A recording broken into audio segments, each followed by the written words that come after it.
In this video, I will show you how to buy and activate an eSIM on your Android phone.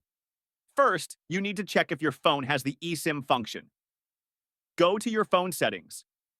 Then look for the mobile network option or something similar such as connections.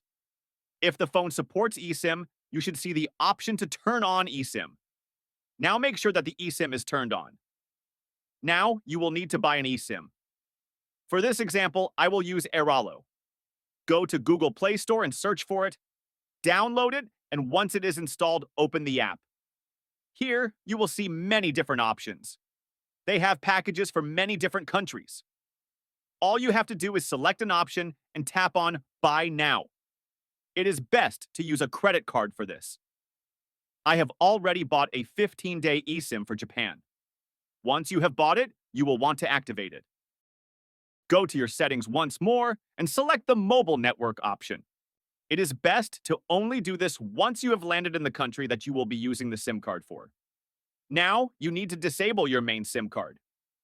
To do that, tap on this option and toggle this button to disable it. Once that is done, you can start to activate your new eSIM, which should show up after you have bought your eSIM from Airalo or any other provider. If not, you will have to add the eSIM manually and it will auto-detect it.